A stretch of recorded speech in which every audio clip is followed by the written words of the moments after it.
Paraguay, una breve así mención histórica y después vamos a tratar más lo que viene a ser ya el siglo XXI. Acá pueden observar, ¿verdad?, en la primera diapositiva portada de libros que son nacionales.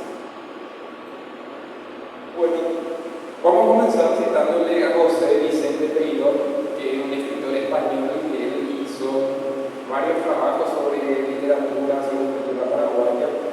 Y en su obra El Robinsonismo de la narrativa paraguaya, publicada en el año 2001, él menciona al escritor español Rafael Barre como el que primero publicó un cuento de ciencia ficción en nuestro país.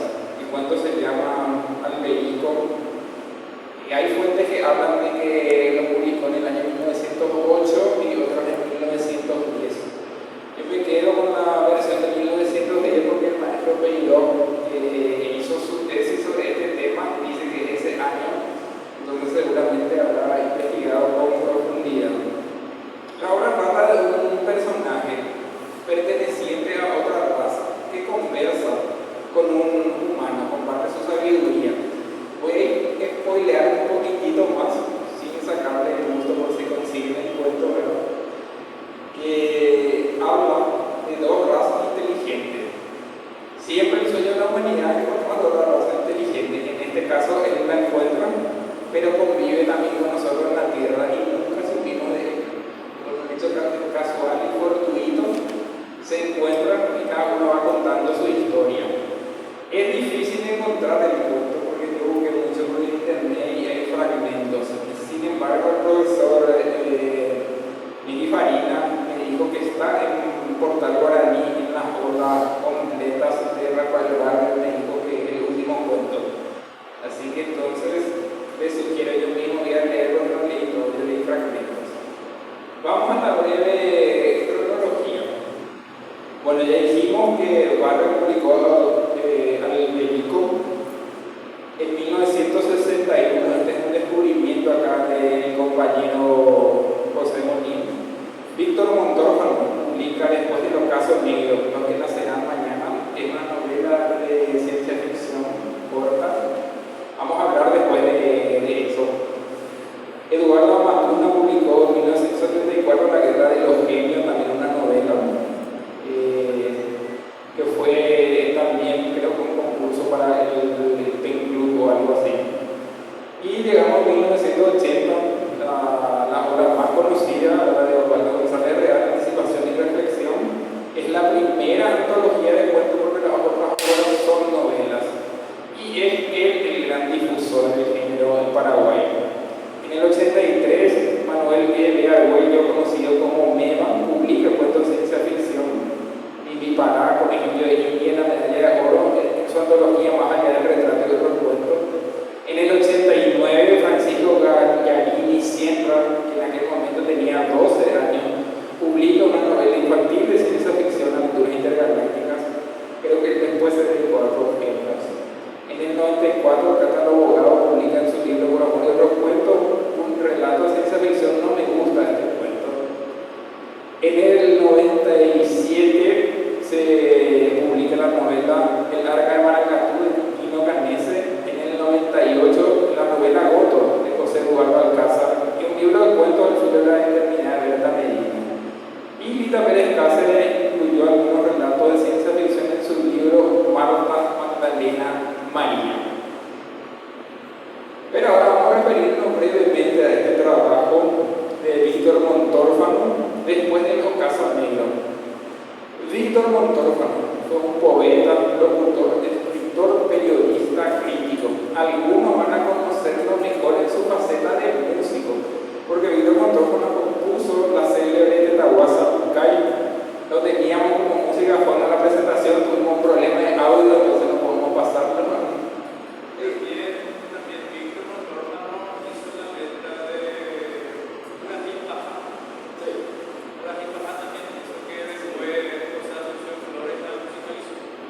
Muricao también hizo la letra de José Asunción Flores.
historia novelada que se llamó El Paraguay Libertado República en 1945. Habla sobre los sucesos estudiantiles del 23 de octubre de 1931. Y este cuento, algunos autores dicen que es un cuento largo, otros dicen que es una novela corta. De repente esa está en el limbo, saber a partir de cuántas páginas y ya siendo novela, de dónde es cuento, tal vez la propia de ¿vos tenés alguna forma de saber eso o no hay técnicamente? ¿Una diferencia Entre cuento largo o novela corta.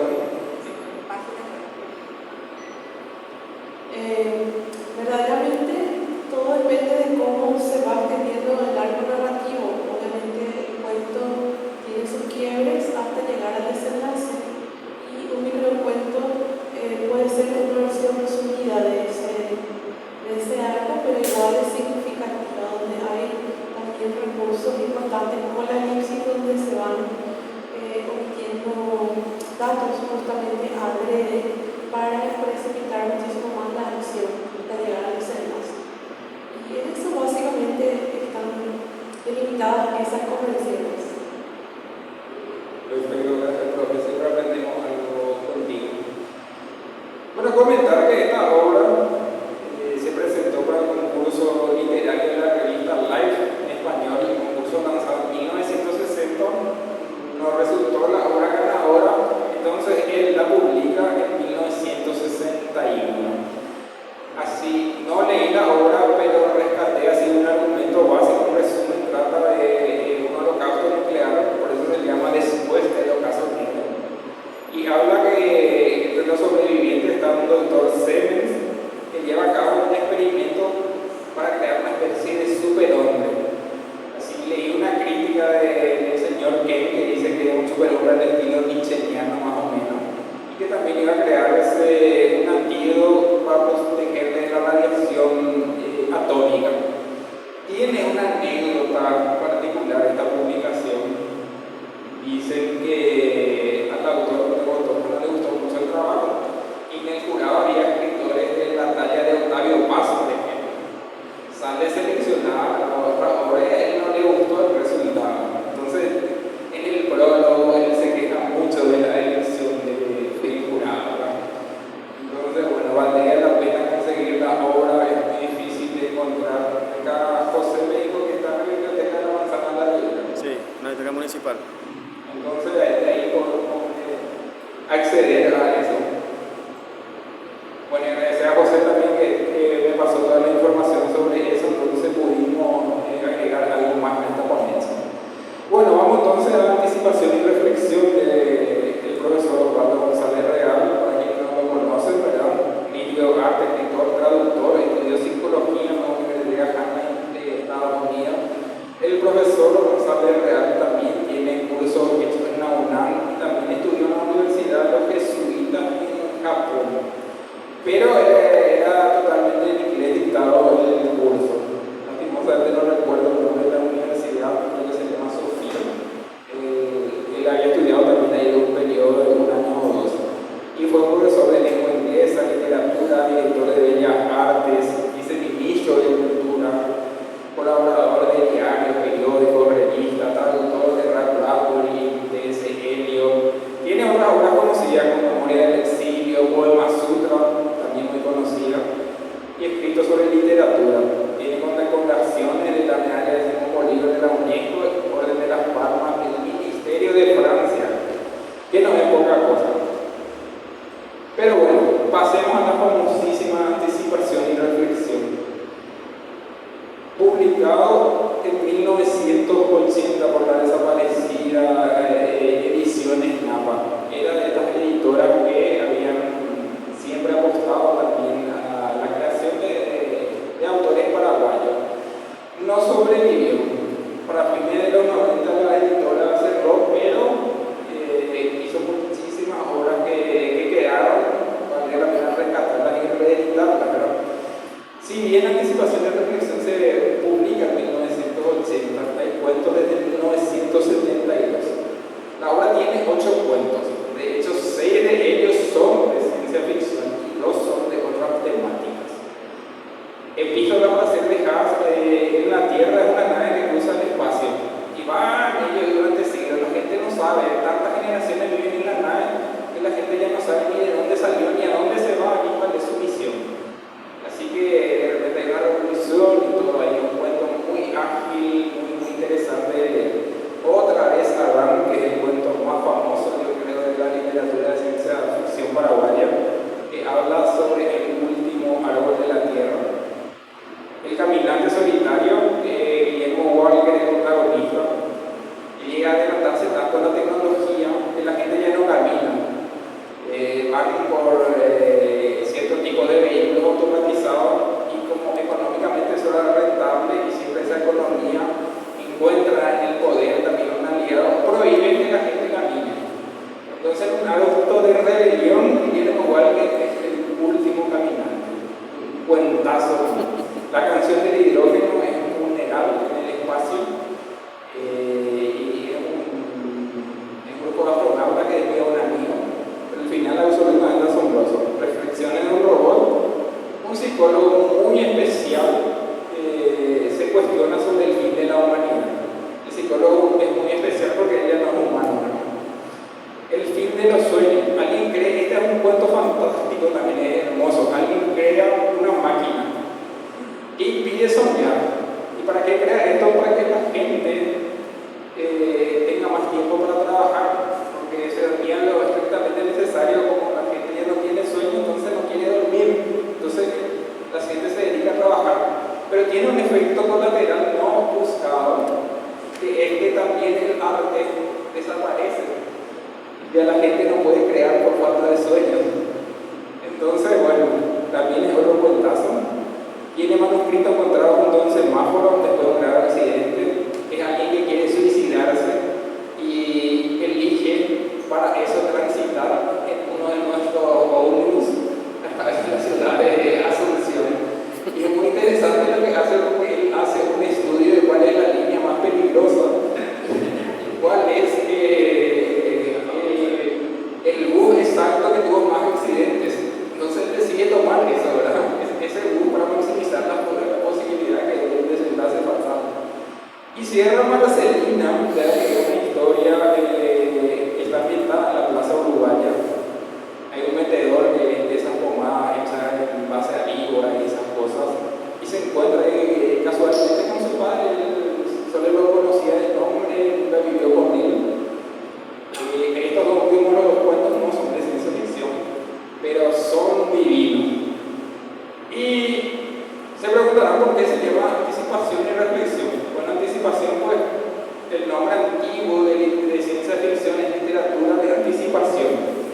El vocablo de ciencia ficción comienza a usarse ya a fines de los 90, partiendo, ¿verdad?, de los países anglos. Y reflexión, yo mismo me pregunté mucho por qué. Y realmente el libro tiene también unos cuantos ensayos, 4 o 5 ensayos al final del libro. Siempre me pregunté por qué en un libro de ciencia ficción el maestro Osvaldo también eligió poner ensayos. Y no lo supe hasta hace poco, en un evento justamente de CIFAT me enteré, cuando estuvimos con Clotilde Cabral. Estuvo Nicodemo Espinosa, que fue uno de los ilustradores de anticipación y reflexión. Y le pregunté yo a él por qué unió el maestro los géneros tan disímiles de ciencia ficción y ensayo, ¿verdad? Que son como más o menos antiguos de la literatura, ¿verdad? Una fantasía total y esto, bueno, algo ya más erudito. Y me dijo, antes costaba mucho publicar y había muy pocos editores. Entonces, cuando uno tenía algo que publicar, trataba de meter todo lo que tenía en una obra. Y también fue para engrosar, ¿verdad? Porque los cuentos no son muy largos.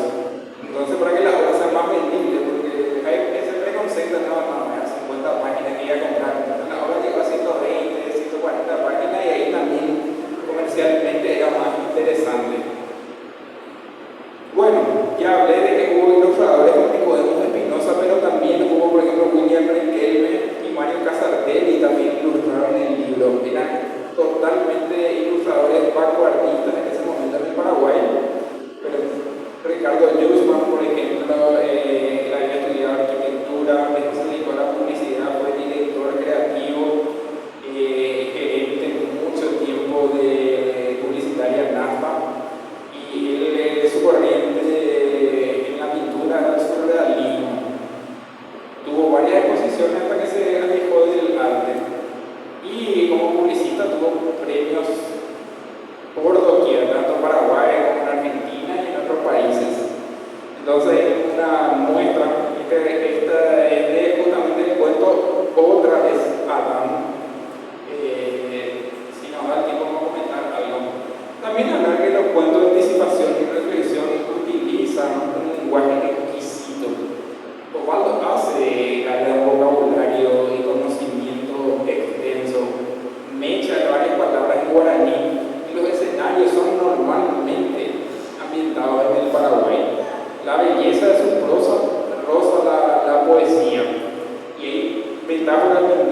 Si bien así, en el destaque que está acá a la izquierda es de un extracto, ambos son extractos de otra vez Adán. Dice por ejemplo el primer párrafo: con la destrucción de los árboles se había ido el otoño, la primavera, las aves y con ellas el canto.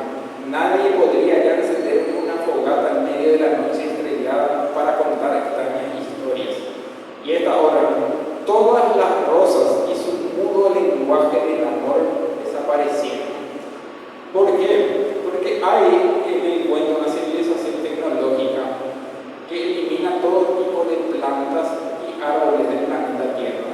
Todo se hacía ya de la manera sintética y llega a una rémora del pasado, entonces todo tiene que desaparecer. Y hay un último árbol que tiene una misión para derribar y extinguir ese árbol. Y el árbol está en el Chaco Paraguayo. La humanidad había perdido, dice, para siempre el antiguo perfume de los naranjos, el sabor agridulce de los limones, la sidra de los manzanos.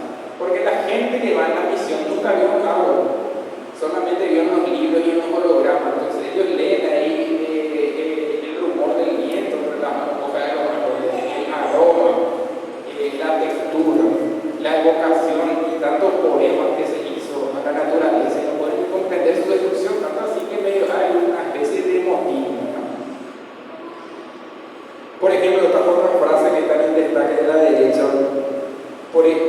para hablar ya de la inclusión de nuestra cultura. Por estos mismos lugares pagaban hace miles de años tribus casi prehistóricas que buscaban un soñado paraíso terrenal, la tierra donde no existía el mal, el Irgún Marañí, por ejemplo. Y para cerrar, el sol en el ocaso se nubló por un instante en un torbellino de polvo.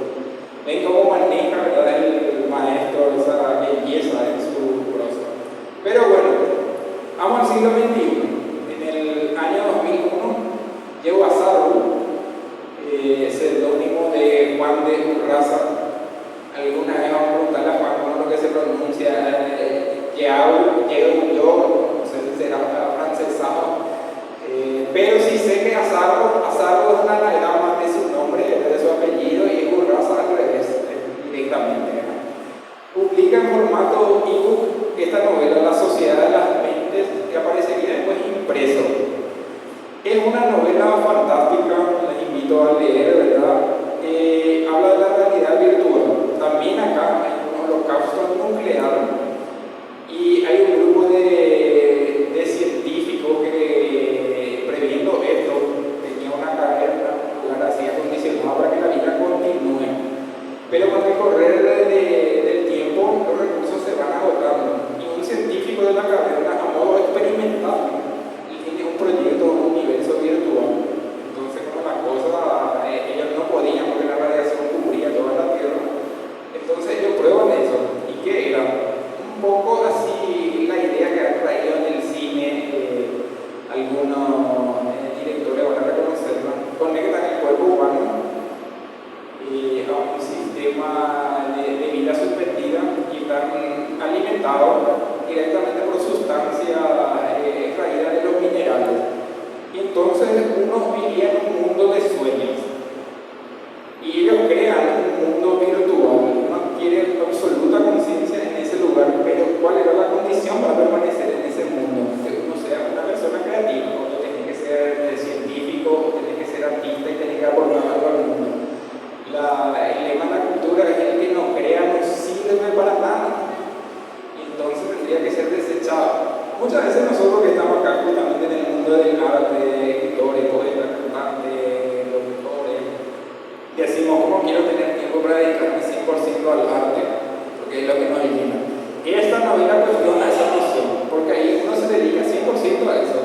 No necesitas alimentarte, no necesitas hacer ejercicio, tenés una amplia biblioteca que todo lo podés tener en un segundo. Podés crear paisajes artificiales, podés crear música, pero vos estás obligado a hacerlo. Hay un cronograma de trabajo, vos te despertás a cierta hora de la mañana y te dice, a ver, fulano, ahora es tu momento de trabajar. Ayer no hiciste nada, entonces te llama la atención, no terminaste tal obra, tenés que dar clase a la gente que son nuevos, tu clase tiene que renovarse. Y esa obligatoriedad también de hacer estas cosas resulta para desagradable.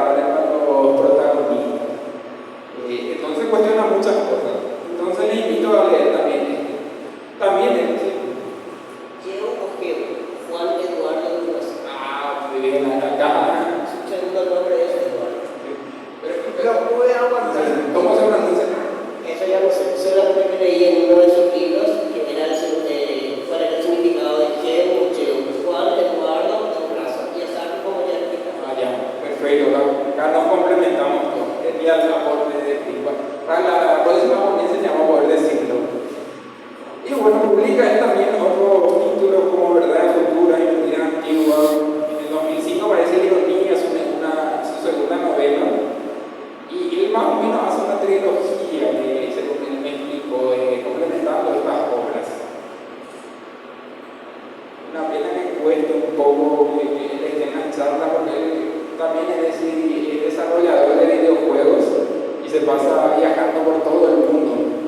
Así que si le siguen en el Facebook van a ver que siempre está por Japón, India, en algún lugar del planeta.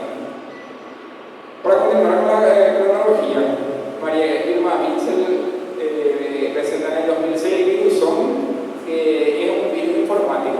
Crea una novela corta dedicada a los niños, muy linda. Acá el amigo José Monín presenta La Batalla de los Reinos en el año 2008. No sé si le dan una idea breve del libro. Bueno. Habla nomás. Compren el libro, que está acá seguramente en el stand de Shehan. Y si no tienen, le piden a compañero Monín y la acerca a cualquier parte del Paraguay. En 2012, Rubén Viveiro presenta Atrapados, que fue publicado en Amazon, fue el primer libro de Amazon así paraguayo que pegó, fue el libro más descargado en España en su momento, número 5 de habla hispana, mencionado también en portales de Estados Unidos. En 2014, algunos compañeros presentamos el libro, éramos 5, me tuvo el honor de presentarlo en cuanto a ciencia ficción. En 2019, en una antología seleccionado por el maestro Juan González Real, presentamos Ya Serata, Ciencia Ficción en Paraguay, una de las primeras antologías presentadas con el grupo de autores que pueden leer allí. En el 2019, Eduardo Roda presenta esta colección de cuentos Nosotros y Ellos.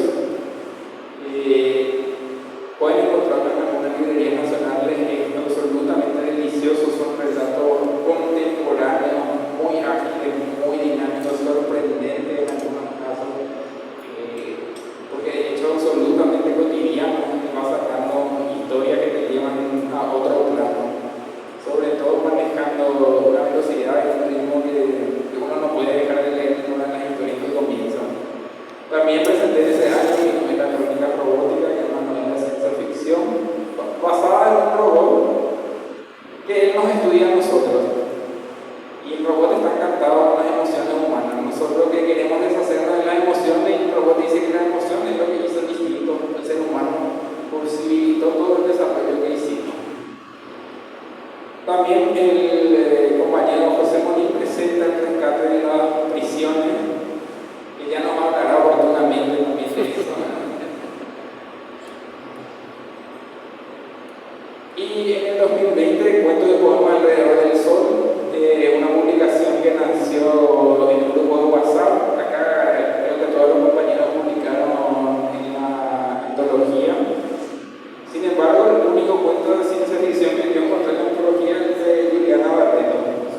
Es muy interesante ver sobre la búsqueda de un mineral, de ese mineral que necesitan para un invento. Solamente existe en una época determinada de la Tierra, entonces ellos viajan para conseguirlo, ¿no?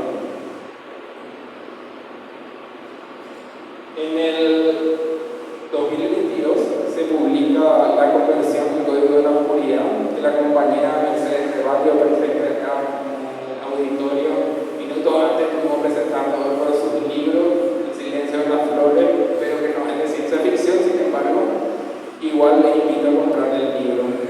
En este trabajo aparece el Código de la Oscuridad, que está también aplicado en nuestro país, en la ciudad de Asunción, y es un grupo de jóvenes que se enfrenta a una situación caótica. De repente hay un ente que con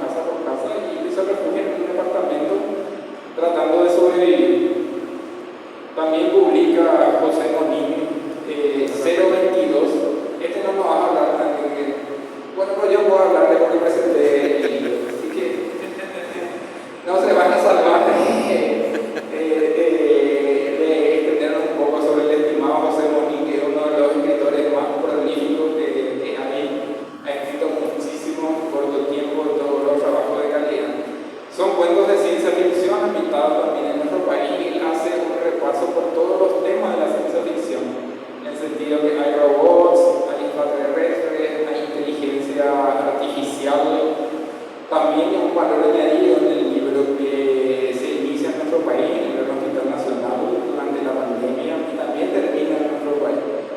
Voy a decirte el prólogo de comentarnos algo. Sí, efectivamente es un libro maravilloso, así como mencionaste, hay un sinnúmero de temáticas, hay virus informáticos también, por ejemplo, las nuevas tendencias de la escritura, como por ejemplo, de cómo la máquina puede continuar una historia inconclusa de un escritor que ha muerto. Son temas que sacuden nuestra mente y que están muy cerca de lo que ya estamos viviendo. Y allí también su trascendencia y su eco. Pero Molin se esfuerza en toda esa variedad.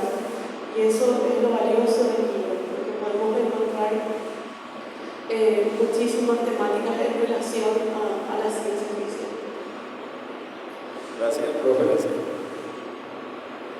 Bueno, vamos culminando para seguir a los compañeros la palabra. En 2023 publicamos con el grupo de CIFAC 2 obras, Cerebros Robóticos y Neboli, ¿verdad? Ambos son, ahí podemos ver las portadas, ambos generados por inteligencia artificial y trabajado también por un compañero nuestro de algunos detalles de diseño, compañero Pedro, ayer estuvo leyendo en el evento.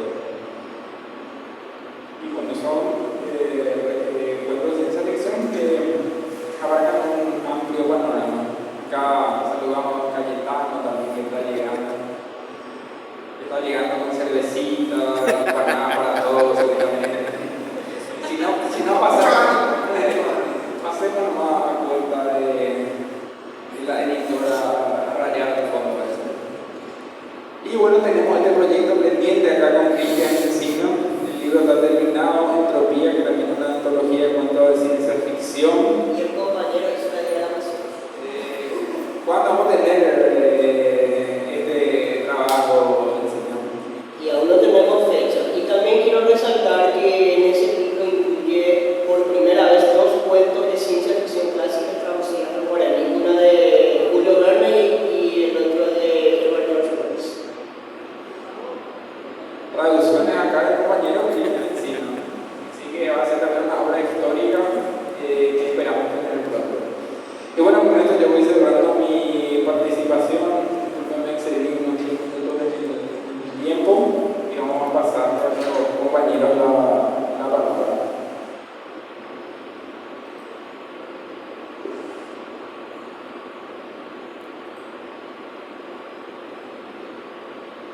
Muchas gracias, querido José. Realmente nos ha sacudido la mente con tanta buena literatura que nos espera leer. Así que te agradecemos. Bueno, en el CIFAC también estamos impulsando la creación de los géneros fantásticos y también de la fantasía, que tiene sus propias convenciones también y que todavía espera mayores cultores también en el país. Ya estaremos haciendo también una investigación más acabada del tema, pero hoy yo quería presentarles un poquito cómo se visiona en la literatura universal las convenciones de la fantasía y de qué realmente se trata la fantasía, porque la mayoría de las veces confundimos un poquito los términos y también los conceptos y los mundos que involucran los fantásticos. Bueno, empecemos diciendo que la literatura fantástica está entendida como la ficción de lo irreal. Si nosotros nos remitimos al fantástico clásico, vamos a ver que siempre el fantástico clásico parte de una realidad tal cual para como late en nuestro mundo, que de repente abre un puente o un portal hacia lo insólito. De allí que incluso la literatura de terror todavía es encasillada como un género fantástico. ¿Por qué? Porque involucra lo paranormal, lo supralógico. En la fantasía ocurre algo diferente. En la fantasía naturalizamos ese mundo irreal como real. Y por eso es que en la fantasía participan, por ejemplo, el mundo férico, las hadas, los duendes. Nosotros en la mística guaraní tenemos muchísimas criaturas relacionadas a la fantasía que estriban de lo mítico, que también hay que investigarlo más acabadamente. Nosotros visualizamos la fantasía, los teóricos visualizan la fantasía como algo muy actual, pero en realidad podemos decir que es quizás uno de los géneros más antiguos, porque nace con el mito mismo, ¿verdad? Esa abuela que le cuenta a sus hijos la historia del Yacyretá para no salir a la fiesta, ya es de alguna forma un camino hacia la fantasía, ¿verdad? ¿Por qué? Porque el Yacyretá es un duendecito, es un brujito, es un algo que no entendemos, pero que se naturaliza en el mundo real. Bien, entonces se trata de eso, de naturalizar lo real y volverlo real. Viene del griego fantasia, que significa representación, y es un reflejo original de la realidad, fenómenos que vienen de la imaginación y se asumen como reales. Y esto es muy importante porque el ser humano, desde su raíz, siempre ha tenido el poder de imaginar, siempre ha tenido abierto ese ojo que visualiza todo, que está muy intrínseco dentro de sí, el ver cosas que le son extrañas o de latir la fantasía incluso desde la niñez. Los niños mismos crean sus propias criaturas y naturalizan sus criaturas que están mirando todo el tiempo. Bueno, entonces viene del griego fantasía y tiene que ver con la representación.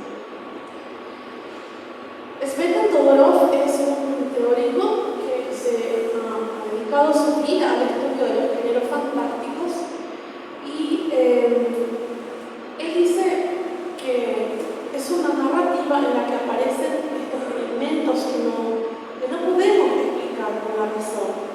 Uno no puede explicar un diente, un duende, perdón, una princesa, una hada de los dientes. Existen por algo que motiva ese mundo imaginario, ¿entienden? Entonces no hay una vacilación. Ahora, el lector participa en esa conexión con el mundo fantasía porque también hay un pacto de ficción inherente. Ahora, esa fantasía obviamente adapta convenciones de nuestra realidad, de nuestro plano. Por ejemplo, en Hansel y Gretel hay una casita de chocolate, hay una bruja. ¿Entienden? Hay elementos de ese mundo de fantasía funcionan en estrecha relación con la realidad tal y cual lo conocemos. Y lo bueno es que en el ser humano ya de por sí existe una memoria que nos acostumbra a esos elementos de manera inconsciente. Bien, los orígenes. La literatura de fantasía, aunque es bastante joven, como les dije, es realmente muy antigua. Nace con los mitos, los cuentos populares, los cuentos de hadas, fábulas que existían incluso antes de la literatura escrita. Vienen desde esa tradición de la oralitura, de la literatura oral. Y luego siguió creciendo, luego algo lo puso en el papel y gracias a eso nosotros tenemos también la belleza de este género. Muchos escritores, como los hermanos Grimm, recorrían las ciudades, los pueblos y de esas historias que contaba la gente recreaban sus cuentos, sus relatos y después trascendieron en la literatura universal. Pero la fantasía está en la gente, la fantasía está en la abuela, en el abuelo, en la madre que cuenta al hijo una historia con ciertas intenciones.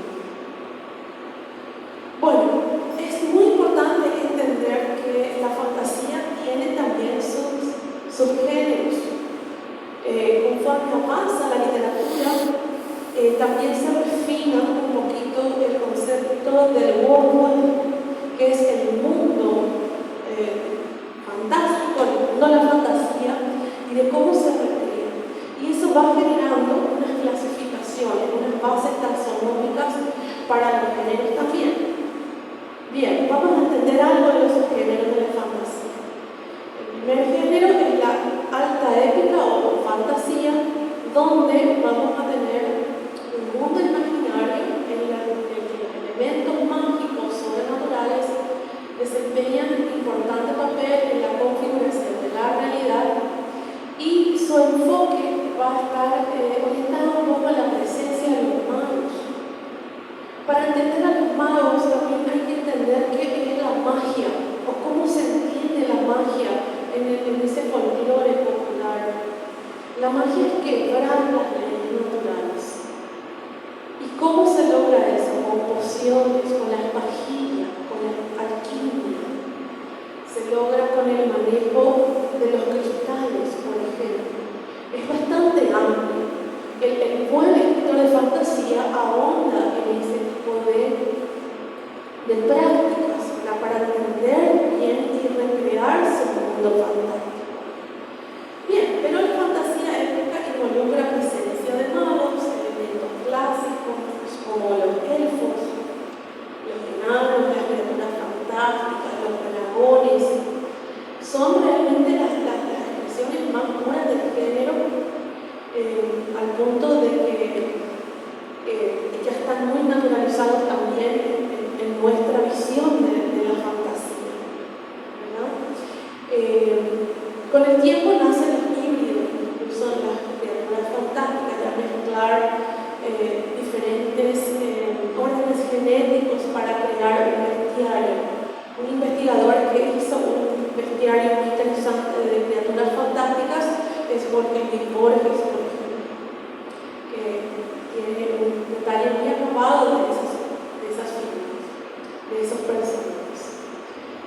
Y épico también porque normalmente involucra batallas, derramamientos de sangre, luchas por los reinos, luchas contra la fiereza que tienen las criaturas, y donde hay una figura icónica normalmente que es el héroe. El héroe es muy importante en la fantasía y vale para todo un capítulo aparte entender esos prototipos que vienen desde una tradición mítica también. Hay investigadores que han dedicado toda su vida al abordaje de los mitos. Vladimir Brod, Joseph Campbell son algunos nombres importantes para entender un poquito al héroe y al mito. Bien, voy a saltear algunas visiones. Bueno, importante saber que hay un escenario de reglas específicas, el uso de la magia es muy bien detallado. El mundo de la fantasía suele estar también dictado por una serie de normas preexistentes, jerarquías sociales, leyes que rigen en sí la magia. La alta fantasía no tiene restricciones y explicaciones claras, o sea, no pretende tampoco aludir muy a profundidad de la magia y cómo realmente funciona, de cómo realmente nace una piedra filosofal como la alquimia, pero usa esos elementos para entretener, para que ese lector se vuelque hacia lo enigmático de esas prácticas también. Bien, vayamos a la baja fantasía. La baja fantasía es también una fantasía de intrusión. Como ven, en la alta fantasía es muy puro ese mundo real. En la baja fantasía ya hay una especie de contaminación del mundo real, pero real tal cual como lo vivimos, ¿verdad? En el caso de Harry Potter, ya ven que es un niño, un joven normal, un estudiante que adolece, que tiene sus problemas familiares, pero de repente va escuela de magia y él vive experiencias de fantasía, donde hay dragones, de mentores, magos de diferentes jerarquías, gente que lee la esfera, por ejemplo, el arte de la magia. Entonces ya esa fantasía, esa baja fantasía, digamos, no es algo tan despectivo en sí, sino que simplemente va delimitando que no llega a lo puro, ¿entiendes? Sino que hay eventos en nuestro mundo que invaden el entorno que habitamos. Bien, la baja fantasía se encuentra siempre localizada en el mundo real, no importa a veces la época. En Harry Potter, como les dije, en el mundo real, jóvenes que después van a ir a ese mundo alterno a vivir la fantasía plena. Y quise mencionar también este subgénero que mezcla un poco lo fantástico, pero también la fantasía. Y es la mayor gloria latinoamericana, que es el realismo mágico. El realismo mágico es una corriente que nace desde las sociedades latinoamericanas, latiendo realidades críticas muy terribles que se intentan denunciar en la literatura, pero que de repente logran la mixtura con la fantasía y los elementos fantásticos. Es un estilo de escritura,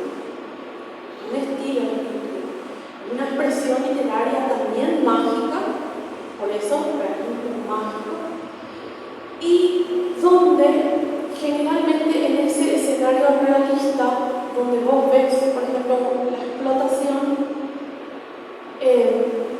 se sacude el imaginario con lo fantástico. Por ejemplo, en 100 años de soledad hay un personaje que camina con mariposas apuestas. En un cuento como Carpincheros de Augusto Noa Bastos, vemos a una niña llamada Margaret, que es hija de inmigrantes, y ella tenía fascinación por los carpincheros. Y un día, ella, presa de esa ensoñación, va y forma parte del mundo de los carpincheros. Ahora, ¿qué hacían estos inmigrantes en Paraguay? ¿Hasta qué punto era beneficiosa su presencia en el país? El auge de esa revolución quizás industrial y esa explotación del obrero, porque todos sabemos que don Augusto Noa Bastos tenía tendencias revolucionarias, tendencias de izquierda. La defensa del proletariado era un importante sostén de su narrativa. Pero en ese escenario tan realista de tanta denuncia también hay un portal hacia lo fantástico, hacia esa fantasía inherente que mezcla los mundos. Y vemos a Margaret en ese escenario mítico, con seres que no son de su raza, seres que nacen, viven y mueren en el agua, en las manos. Y un 100 años de soledad, donde incluso los humanos tienen colita de chancho. ¿Verdad? Parece cómico, pero es así. Bien. Es importante siempre tener presente el realismo mágico porque es la gloria latinoamericana, un género que nace en estas latitudes y parte de un término un poco más antiguo que es lo real maravilloso, que lo acuña Alejo Carpentier, un escritor también bastante renombrado en este género. Sí. Una consultita. Se ha dado el caso del perenne, digamos, candidato ya de factura al Nobel de Murakami. Mucha gente dice que él escribe realismo mágico. Él nunca se pronunció al respecto.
Es así en nuestro país. Y acá nosotros creemos en la muerte y creemos en el Señor de Dios. Y para nosotros forma parte de nuestra vida, ese universo convive. Pero bueno, no se puede decir que hay otros escritores que pueden cultivar esta corriente que no seramos nosotros.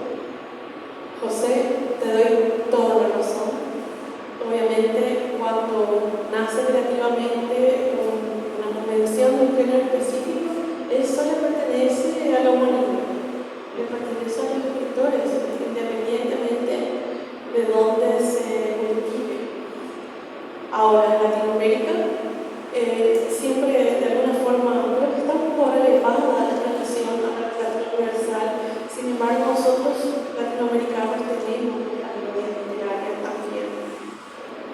Tenemos géneros que han nacido desde nuestro mito, y de allí su trascendencia e importancia que hace que también en todo el mundo. La poesía también sucede eso, que sería el principio del modernismo, surgió en América y luego se trasladó a Francia.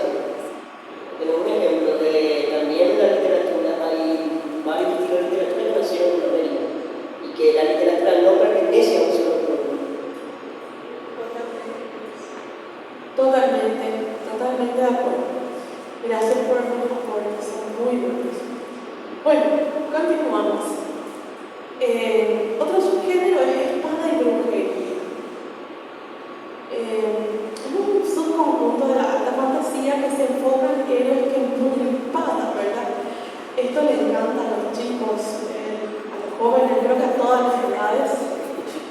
Donde tenemos también historias como la de Conan, de Robert Howard, donde hay magia, brujería, donde hay todo esto de los héroes. Se dan cuenta cómo está instalado el mundo mítico, ¿verdad? Porque si tenemos héroes es porque es una figura preexistente en la literatura.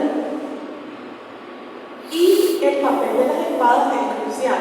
Ustedes me dirán, ¿no será esto algo medio gore ya? Y sí, es algo gore, ¿verdad? Espadas, hachas, los arcos, los báculos, son artilugios en contra de los monstruos y la fiereza, la fuerza física de los héroes, su poder para transgredir el mal, ¿verdad? Para combatir el mal. Y esto también tiene su tradición, tiene también los que gustan de este tipo de fantasía. Por eso les dije, la figura del héroe es fundamental en este subgénero. También están, por ejemplo, las leyendas artúricas, las crónicas de la torre de Laura Gallego, la saga de la espada de la verdad, de Rigor, las crónicas de Dragonlance. Son varias, ¿verdad? O sea, tenemos mucho que leer realmente para interiorizar mejor esas precisiones entre la fantasía, la alta fantasía o la fantasía, etc. Bueno, hay una necesidad también de transmitir una sensación de aventura, ¿verdad? Cuando llega este tema tan, digamos que evoca la valentía de los héroes, pero naturalmente surge el tema de las aventuras. El nombre de espada y brujería fue acuñado por Richard Moore, quien también escribió muchas novelas populares de este género durante su carrera.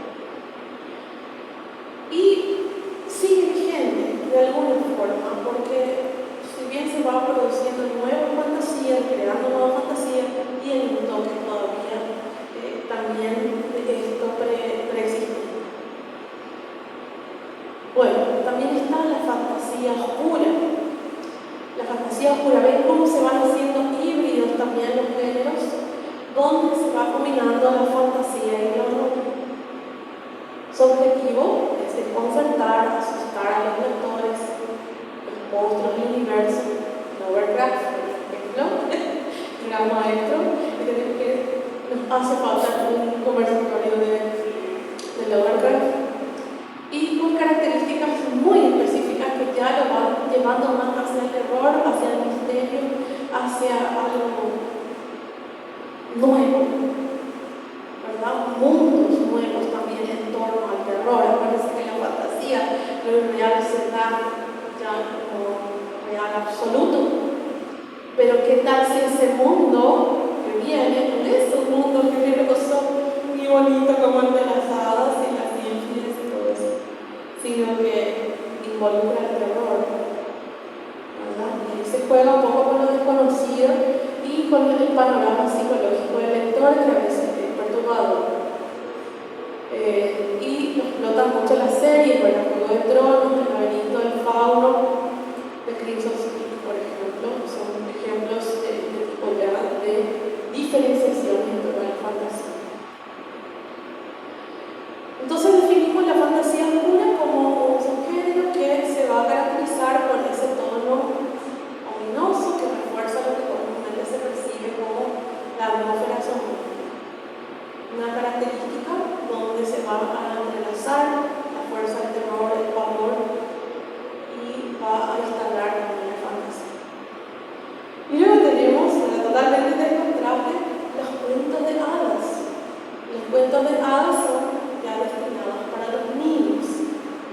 Aunque muchos cuentos de hadas se enfocan en temas bastante fuertes también, ¿no? Por ejemplo, Hansel y Gretel, que es un cuento muy conocido, vemos que la bruja se podía comer al niño, por ejemplo.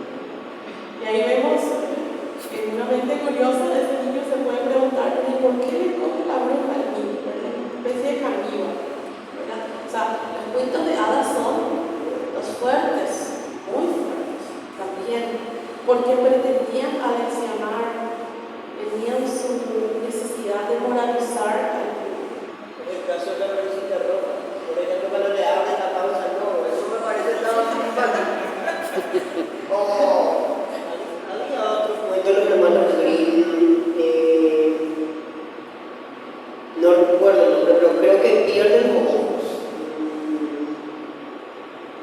No recuerdo, pero quería comentarles que estamos traduciendo los 200 cuentos de los hermanos Grimm al guaraní.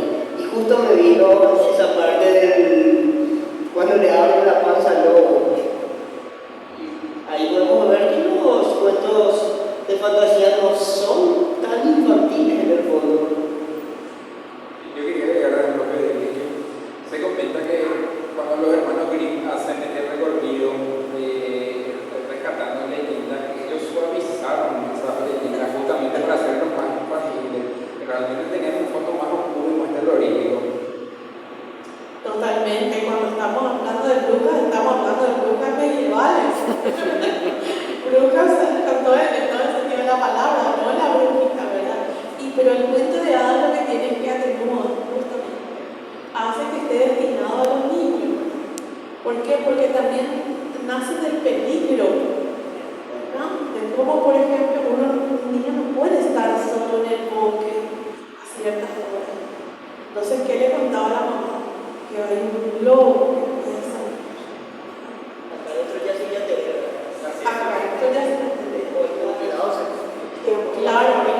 Y de Caperucita Roja hay varias versiones. Hay una versión donde el leñador viene y le abre el estómago, que le rellena con la piedra al leñador, por otra versión. Otra que simplemente le pilló en el acto y le liberaron otra vez. Hay muchas versiones que van Y la Cenicienta, las hermanas miran del lobo, un cuerpo de relleno. Ahora recuerdo la Cenicienta la versión original. Claro. No, y muchas cosas podemos imaginarnos en torno a esas realidades. Pero sí, hay dragones, hay brujas, hay todo lo que tiene la fantasía, hay trolls, pero atenuado un poquitito para que los niños puedan también percibir ese mundo. Y también está la fantasía de los superhéroes, que a diferencia de las historias, que el héroe de repente adquiere esas habilidades especiales a través de los medios científicos, como la radiación, los poderes que vienen y provienen de la magia, puede ser, ¿verdad? Otra opción. Y en ese caso también, de repente, como estamos hablando de géneros fantásticos, se producen los híbridos. Entonces ustedes van a ver que en fantasías que tienen que ver con superhéroes, de repente se mezclan elementos de ciencia ficción. Por ejemplo, hay toda una iconografía en torno a la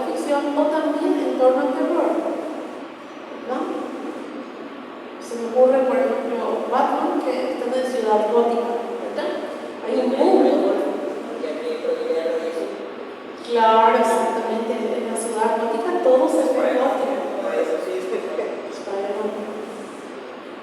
Gustan mucho, todos estos paradigmas gustan mucho y son cultivados popularmente. Ahora el desafío está crear neofantasías también absorbiendo el mito paraguayo que es necesario también, digamos, recrearlo más en la ficción. Bueno, resumiendo, ¿cómo son los personajes de la fantasía? Pueden tratarse de razas diversas, no humanas como los elfos, los enanitos, los orcos, los dragones, las hadas. Tienen habilidades únicas estos seres de diferentes razas. Pueden tener habilidades mágicas, explotar la magia, quebrar las leyes naturales a través de hechizos, fuerzas como la telequinesis, levitación, curación, alfombras mágicas por ahí. Entonces son habilidades. Y los roles arquetípicos tendrían que ver ya con qué se ve en la fantasía. Se ve un héroe, se ve un villano, se ve un anciano, un mentor, una figura misteriosa, que se va también haciendo como algo fijo en la literatura de fantasía. De allí que, como les dije, teóricos como Vladimir Brock han estudiado toda la vida los cuentos folclóricos y ellos van estableciendo prototipos arcanciales que categorizan y delimitan muy bien quiénes realmente son los protagonistas o actantes, si le queremos llamar, de los cuentos de fantasía. Muchísimas gracias. Hasta aquí.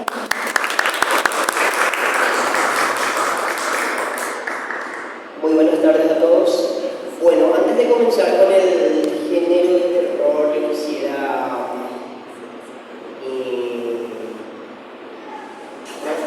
como les digo, comentarles también algo que descubrí en la fantasía y en la ciencia ficción.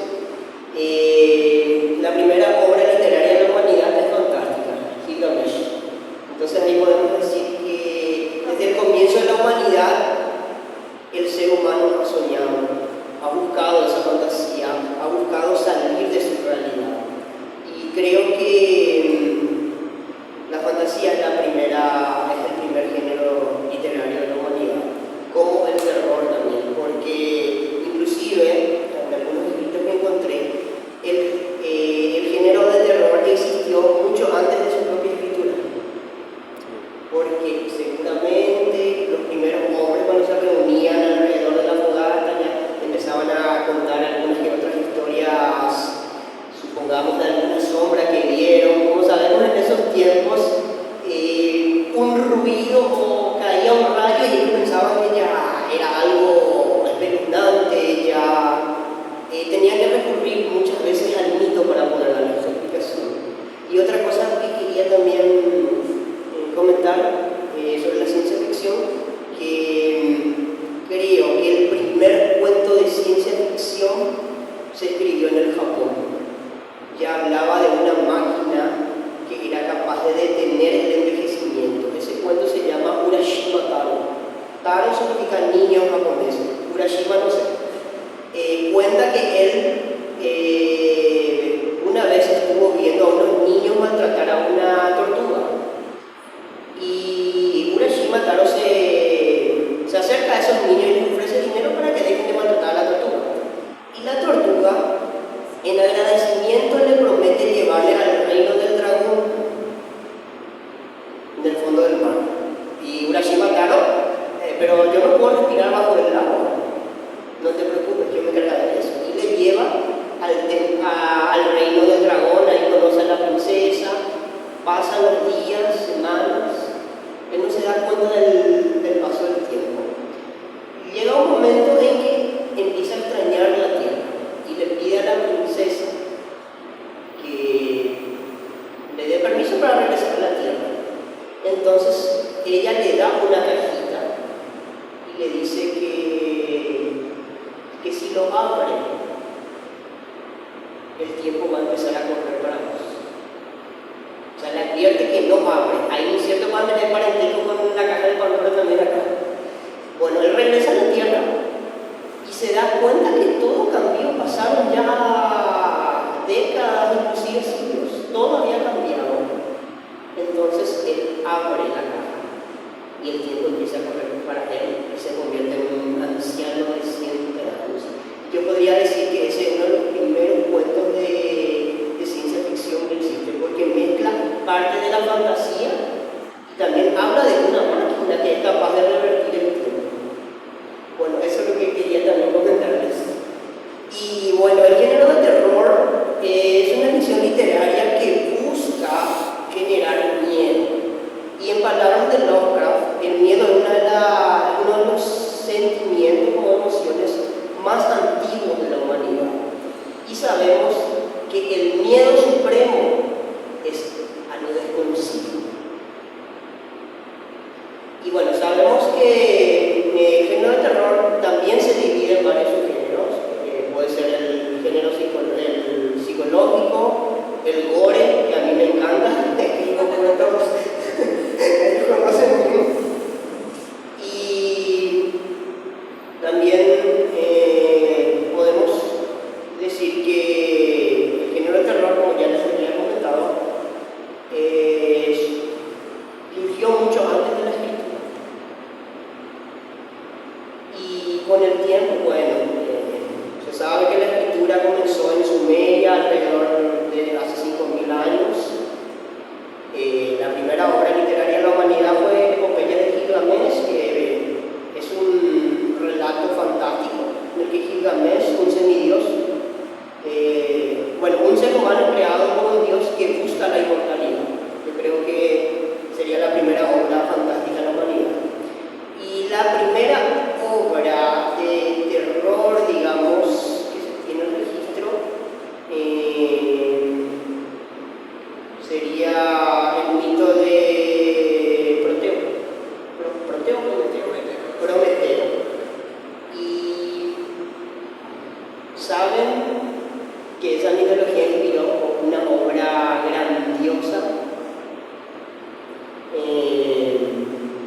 una obra en donde se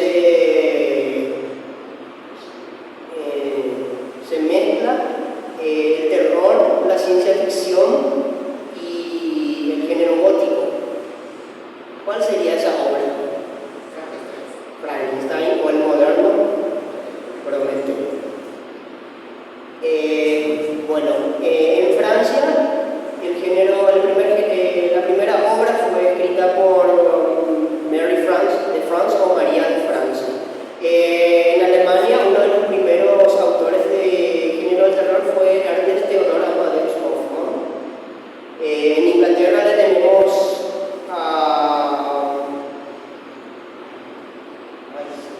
en Irlanda, Stevenson.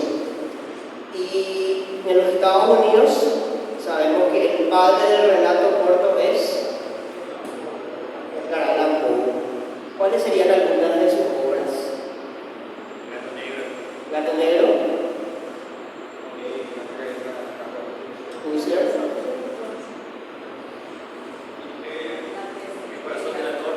El corazón del actor. Hay un nombre femenino ahí también. Leo.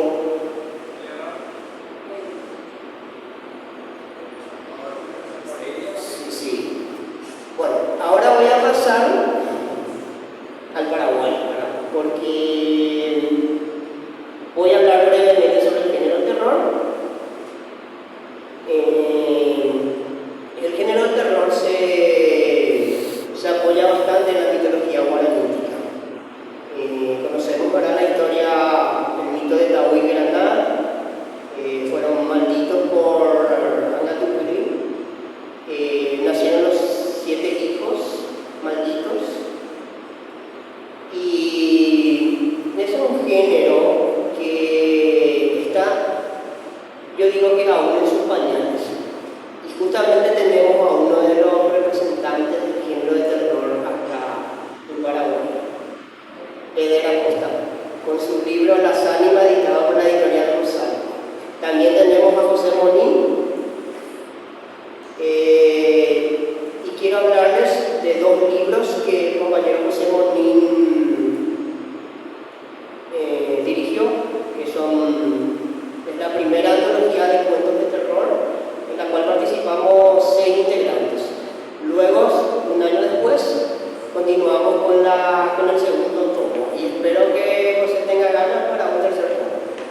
Sí, sí.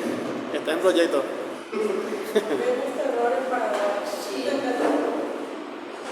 También podemos rescatar que la mitología guaranítica es muy rica en el género del terror. Hay mucho para aún explotar.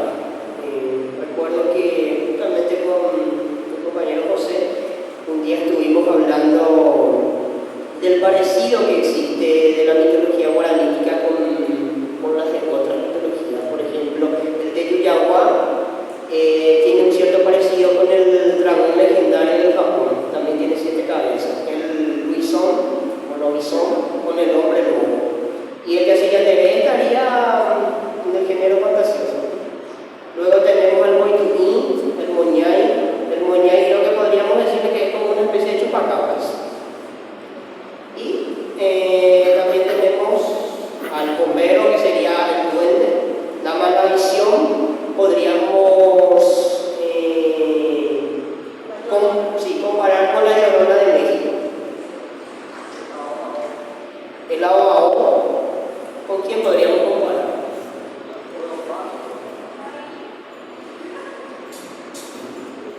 Tenemos mucha riqueza en la mitología guaraní para poder comparar. Bueno, ahora, como yo le pedí al compañero José que me cediera un tiempito para poder hablar de un material que empecé a elaborar hace 5 años, y le quiero agradecer por eso, por cederme ese tiempo, y aquí les quiero presentar el material. Y les voy a decir por qué justamente quise presentar este libro en esta fecha. El libro es le puse pequeña, pero tiene 260 páginas. Pequeña porque las antologías que yo tomé como apoyo tienen más de 800 páginas. Entonces, esta antología es pequeña comparada con las antologías. Bueno, se titula Pequeña antología de poesía alemana en una edición trilingüe. Está en alemán, la versión original, en español y en guaraní. Algo irónico. Realmente yo empecé a elaborar una antología de poesía francesa. Y como yo soy muy aéreo y no puedo hacer una cosa a la vez, entonces me decidí también a hacer a la vez una antología de poesía alemana. Pero como yo no soy tan versado en el alemán, llegué hasta un nivel intermedio, le pedí a un amigo que está haciendo un masterado en Suiza, es descendiente alemán y es un apasionado de la literatura, que me ayudara. Aceptó con mucho gusto. Estoy hablando del compañero Hubert Megli, si me permiten quiero leer su biografía, licenciado en lengua guaraní y en alemán. Sería el único paraguayo que es licenciado en ambas lenguas. Socio fundador de Bañe Ecoarcate, Terminología, Traducción e Interpretación Guaraní, y de la Asociación de Profesores de Alemán de Paraguay. Fue coordinador del Departamento de Guaraní y Alemán en el Instituto Choice. Fue traductor del programa de Discovery en guaraní, fue docente de la cátedra de guaraní en la Universidad San Ignacio de Loyola y en el colegio del mismo nombre. Participó en la traducción de Mozilla Firefox en guaraní y colabora actualmente con Common Voice en guaraní. En los años 2021 y 2022 dirigió las maratones de traducción 1 y 2 de ACA en homenaje al mes del idioma guaraní. En el año 2023 publicó junto con Lidia Valiente y por una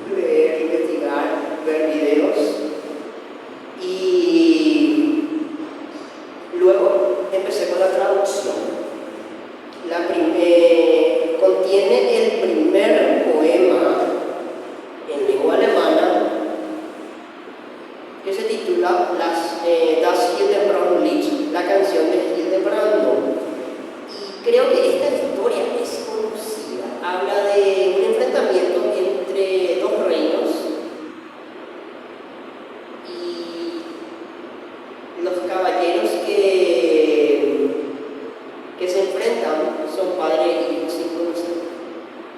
No se sabe cuál es el desenlace de este cantar, pero es el primer cantar en lengua alemana que se escribió en el año 809, mucho más antiguo que el cantar de Dios, como 400 años antes. Luego también podemos ver que también ellos ya hablaban de fantasías, porque te hablan de hechizos. La literatura alemana tiene es muy rica en variedad y estilos. Su primer poema es caballeresco, luego pasamos a poemas de hechizos.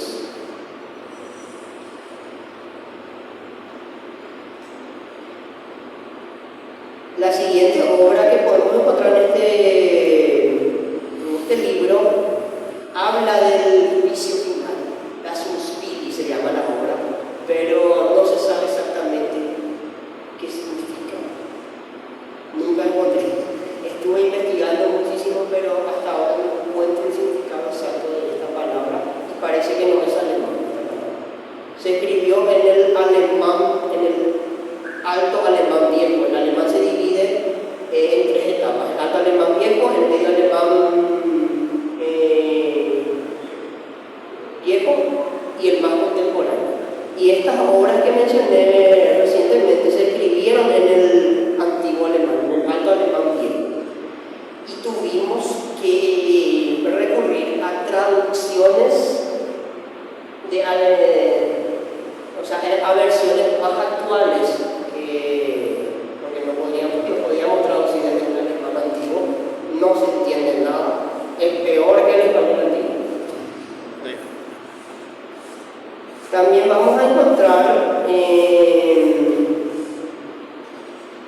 el primer poema romántico que se escribió en el año 1300 más o menos. Tú eres mía, yo soy tuyo, de eso debes estar segura. Estás cautiva en mi corazón, la llave está perdida, debes permanecer en él para siempre.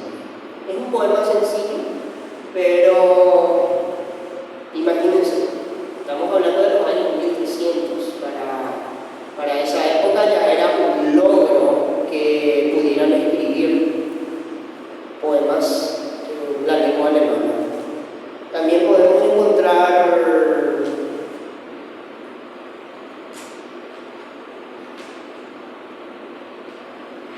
la primera mujer que escribió literatura alemana,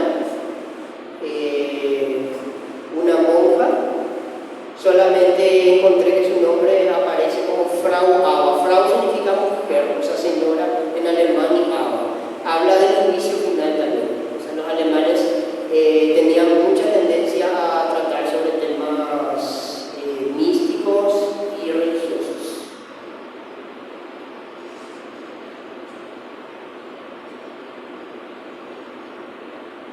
También acá tenemos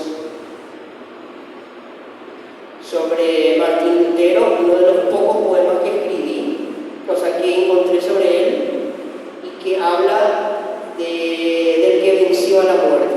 Jesucristo, nuestro Salvador, el que venció a la muerte, se ha levantado, ha atrapado el pecado. El que nació sin pecado soportó la ira de Dios por nosotros, nos ha reconciliado, que Dios nos conceda su gracia. Muerte, pecado, vida y clemencia también, todo tiene en sus manos. Él puede salvar a todos los que se acercan a él. Este es uno de los poemas que encontré de Martín Lutero. También este poema me encantó, me parece tan actual y se escribió allá por los años 1400. La verdad de este mundo se está desvaneciendo, de Martin Opitz. Voy a leerles. La verdad de este mundo se está desvaneciendo, como un viento que nunca se detiene, como la flor que apenas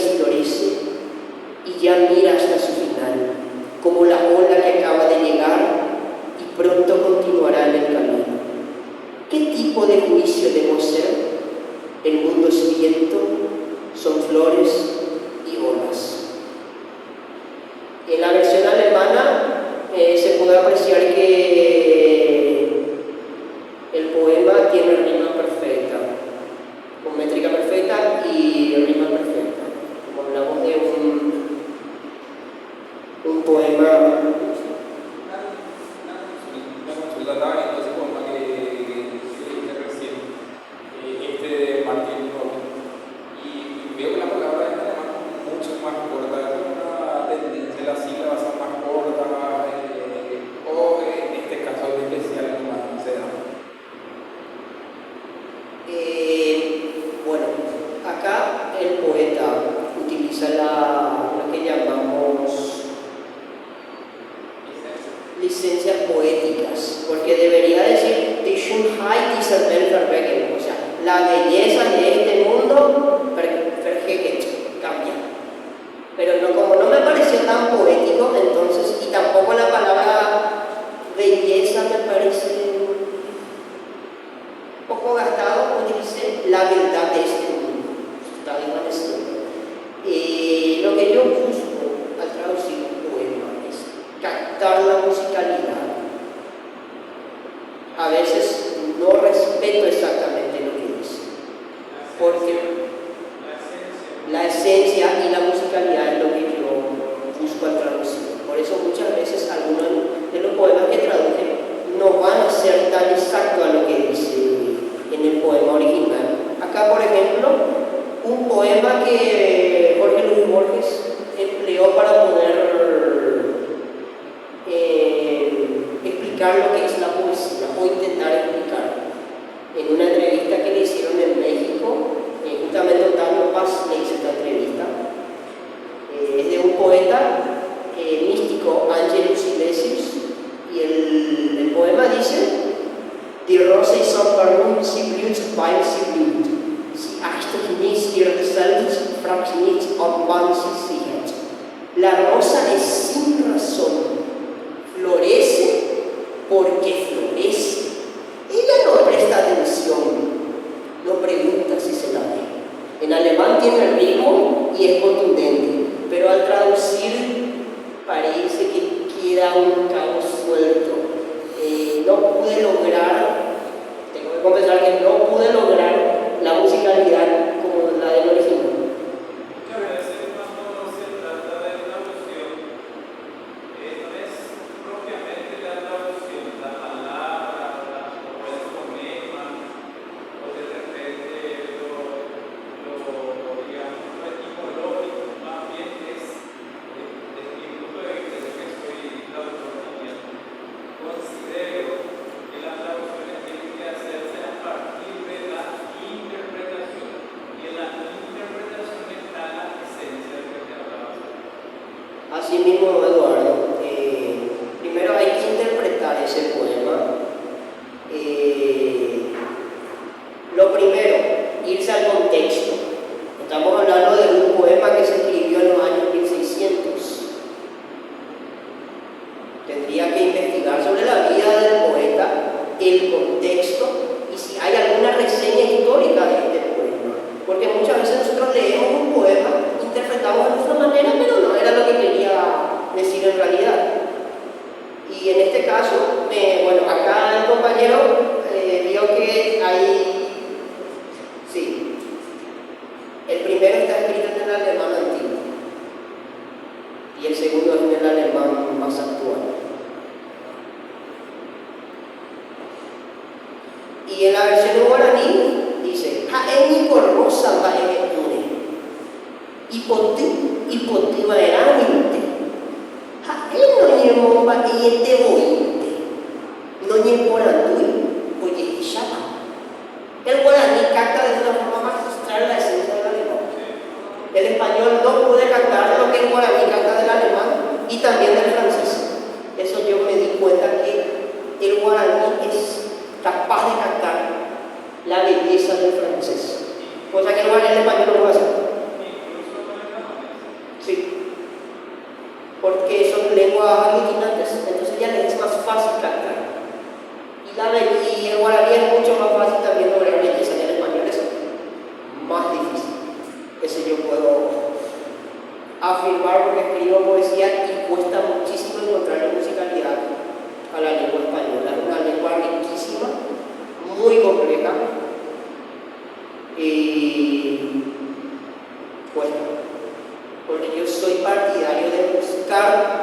musicalidad de las palabras. Cosa que en el guaraní es más sencillo. En el alemán es una lengua más rítmica también. Y el francés, como sabemos, es una lengua tan dulce que también es fácil encontrarle belleza. Yo escribía también poesía en francés, andaba un poco atrapado con el francés, me lancé a escribir y me di cuenta que era bastante fácil escribir en francés, o sea, encontrarle la belleza, cosa que en el español me costaba más. Tenemos ese pendiente. Sí. Tenemos ese pendiente. Estamos más o menos interrumpiendo su intervención. Ya hace un par de años que ya venimos trabajando, o sea, vamos a comunicar, pero que más o menos con esta misma tendencia que habíamos hecho anteriormente otras tiempos, pero ahora queremos, como dice, una antología también, pero un poco resumida de varias épocas de poetas franceses para, digamos, transmitiendo algo del guaraní.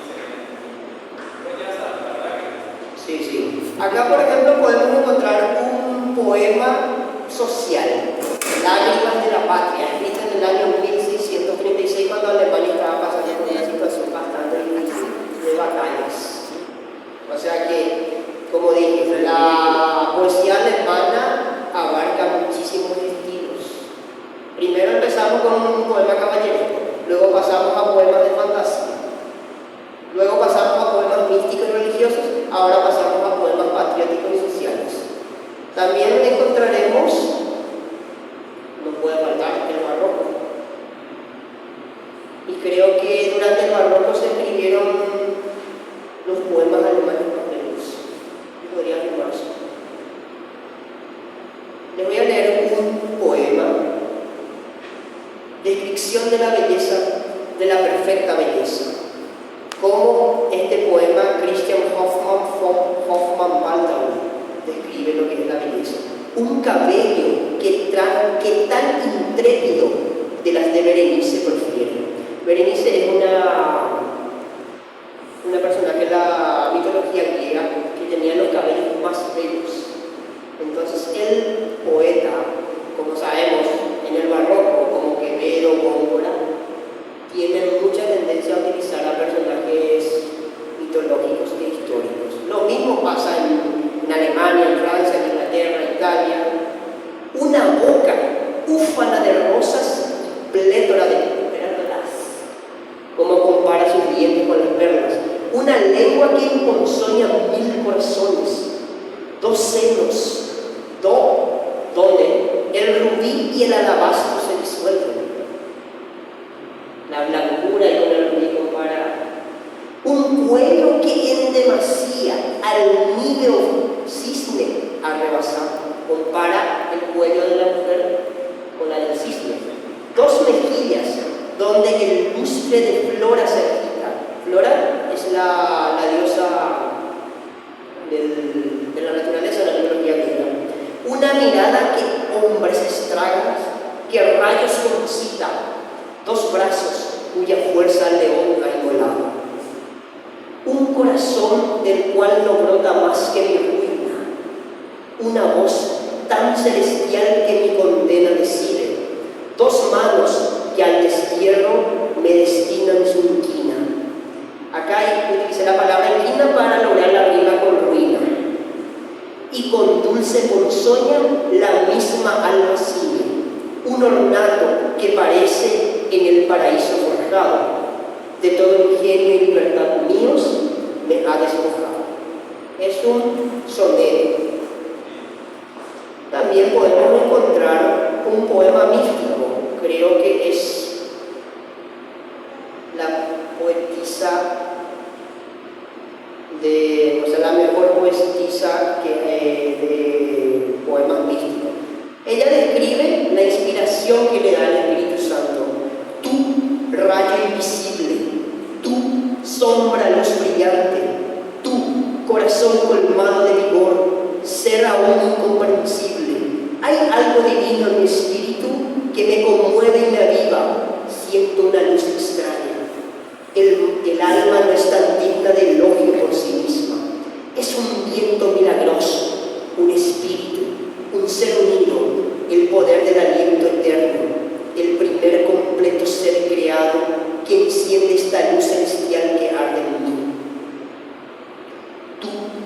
mirada de color de espejo, maravillosamente conectaste brillo. Brillas de un lado a otro, eres incomprensiblemente claro. Las alas de la paloma espiritual brillan en el sol verdadero. El estante que mueve a Dios también está deslúcido claro. Primero quiere hacer brillar el sol espiritual en la luna, luego gira y se aclara también en la tierra. Este también es un soneto y, como sabrán, es imposible poder cantar, o mejor dicho, traducir toda la esencia y la musicalidad que tiene este poema por el juego de antítesis y de metáforas.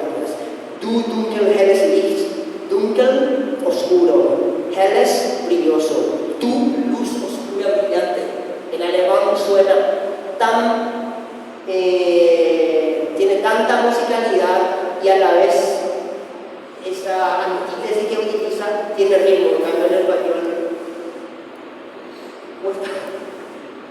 le intenté dar todas las vueltas, pero no puedo. Era imposible captar la esencia. Luego podemos encontrar, este es el poema más conocido, musicalizado por el gran Beethoven, el Himno a la Alegría. La versión en español, ¿alguien sabe quién la interpreta? José Luis Perales. Oda a la Alegría. Bueno, si me voy a pasar hablando de este libro, vamos a estar toda la noche. Y bueno, ahora les comento por qué razón elaboré este libro y por qué justamente, gracias al compañero José que me cedió el espacio, presento este libro. Este libro está dedicado a alguien. Acá tenemos. Y hace 15 años que yo la conocí justamente, 2 de marzo. Ayer nomás me di cuenta de eso. 2 de marzo del 2009. Y entonces, a última hora, hace unos momentos me trajo Luis en este libro. Por eso quería compartir con ustedes. Este libro, digamos, que cierra todo el sentimiento que yo alguna vez tuve hacia esa persona. ¿Qué yo pretendo con este libro? Que la literatura de su país pueda llegar al mundo. Hacerle un homenaje a uno y que quede huellas de un sentimiento muy sincero que sentí hacia él. Muchas gracias.